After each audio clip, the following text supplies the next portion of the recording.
जय जगन्नाथ बंधुगण YT education आपको स्वागत। आज आम गोटे इम्पोर्टाट टॉपिक विषय डिस्कसन करिया जे आप जानिथिबे जे OSSC तार रिक्रुटमेंट कैलेंडर रे जो मेंशन करिछि जे ARI अमीन जो ग्रुप सी रहा RI जमी ग्रुप रे रहा अन्य जो पोस्ट रहा तार रिक्रुटमेंट नोटिफिकेशन अक्टोबर मसरे बाहर बोली मेंशन कर तार कैलेंडर रे एवं आपण ये देखुए पेपर रे बाहर जे डिसेम्बर मसरे इलेक्शन होबार बहुत संभावना अच्छी आउ सेप्टेम्बर 20 सुधा विधानसभा भंग हम तो एमती हेले जे केबे अक्टोबर मसरे तार जो आरआई अमीनर जो रिक्रुटमेंट बाहर अच्छी से बाहर कि बाहर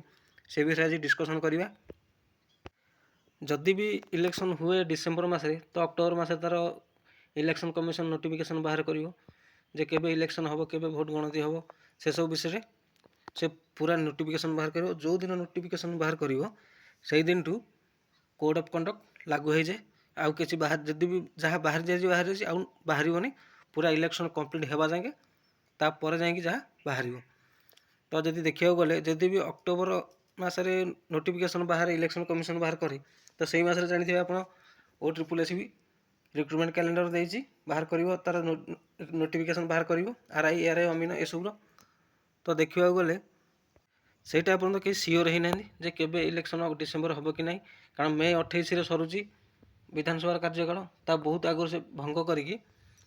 तो इलेक्शन करने चाहूँगी तो देखा जाऊ कौन हो कि टेंशन नियंतुनी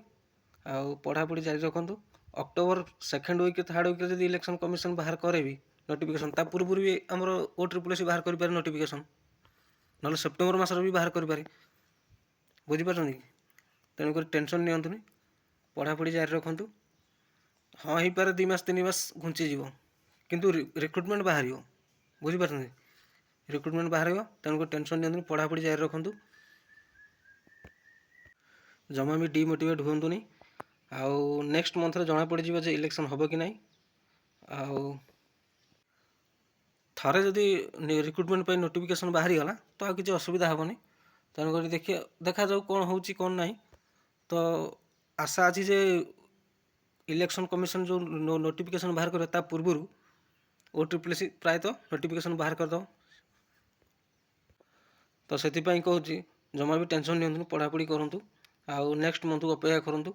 देखा जाऊ कौन हो कौन ना आशा करूँ वीडियो भल लगी थैंक यू।